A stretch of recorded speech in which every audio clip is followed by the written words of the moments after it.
A gente está vivendo aí um período bem conturbado quando o assunto é câmbio. E agora, de fato, falando de empresas, né, falando um pouco mais sobre equity, sobre as empresas da Bolsa, tem que falar, é óbvio, sobre Vale, porque ela voltou para o noticiário nessa semana por conta aí de renúncias de membros do Conselho de Administração. A gente viu um membro independente renunciar lá em meados de março, até hoje ele não foi recomposto, até hoje o cargo dele não foi recomposto, né, não colocaram ninguém. E nessa semana, né, ainda ontem, a Vale comunicou ali que a Vera Maria Inkster, que era também uma conselheira independente, renunciou. Com isso, ela fica desenquadrada de uma regra dela mesma, digamos assim, né, que é uma regra do Estatuto Social da própria Vale. Isso porque o Estatuto Social da Vale prevê que ela tenha, no mínimo, 7 conselheiros independentes ali dentro do colegiado, dentro do Conselho de Administração. O José Luciano Duarte Penido renunciou lá em março, agora a Vera Maria Inkster também renunciou. Então a Vale agora só tem 6 conselheiros independentes, ou seja, ela precisa recompor urgentemente o seu Conselho de Administração para tapar essa lacuna, porque ela está ficando fora das regras, digamos assim. Ela está desenquadrada do seu próprio Estatuto Social. A gente viu ela, de fato, comunicando esse tema em pronunciamentos aqui ao mercado. Ela falou que vai, da forma mais rápida possível, ali, convocar uma assembleia para deliberar e eleger novos membros, né, recompor o colegiado. Só que por hora a gente não tem sinais de um impacto aí no curto prazo para a companhia, por ela estar aí com essa quantia obrigatória abaixo do mínimo, né, abaixo do obrigatório mínimo de conselheiros independentes.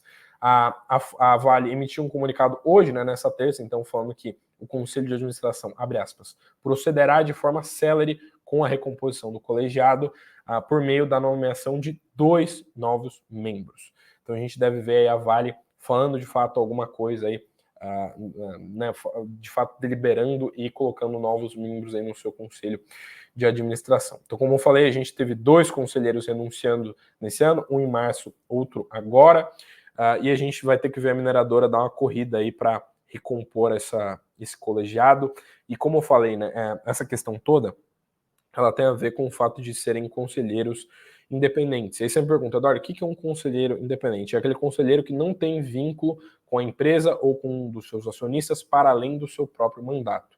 Então, por exemplo, a Vera Maria Inkster, aqui, que renunciou, ela foi CEO de uma mineradora, se eu não me engano, lá do Canadá, ela tem uma experiência relevante dentro do setor de mineração e tudo mais, e ela não é acionista da Vale, ou ela não está vinculada a alguns dos acionistas da Vale. Diferentemente, por exemplo, de conselheiro de administração, como, por exemplo, o Fukunaga, né, o Fukunaga, perdão, que é vinculado à Previ, que é o Fundo de Previdência dos Funcionários do Banco do Brasil, que é o maior acionista individual da Vale. Ele representa a Previ dentro do Conselho de Administração da Vale. E aí ele exerce, digamos assim, a sua influência, né? Ele é a voz daquele acionista dentro do conselho de administração, que é o conselho que decide aí uma série de questões estratégicas para a empresa.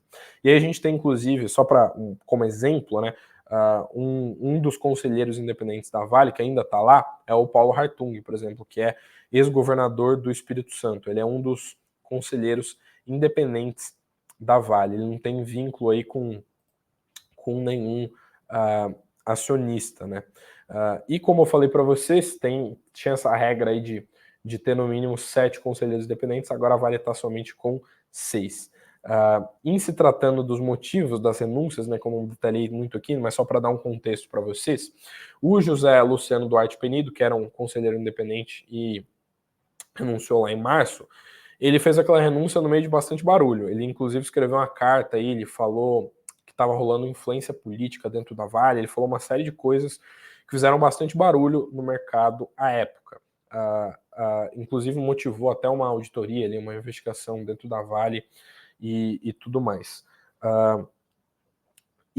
Olhando para Vera Maria Inkster, ela que renunciou nessa semana, né, que eu comentei para vocês, ela não teve, a Vale oficialmente não falou nada sobre essa renúncia, ela não comentou nada publicamente, mas a gente teve algumas informações de bastidores de por que ela teria renunciado. A gente viu uma notícia do Brasil Journal, que foi publicada ontem, falando que a Vera renunciou porque ela estaria sofrendo agressões verbais de outros membros do Conselho de Administração que estariam vinculados, ali, alinhados à posição do governo federal. Isso tudo gera bastante especulação, como eu falei para vocês, gera bastante ruído.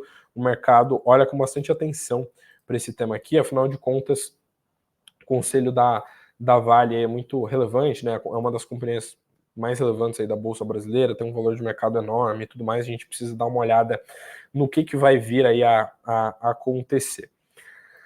Olhando para as próximas notícias de hoje,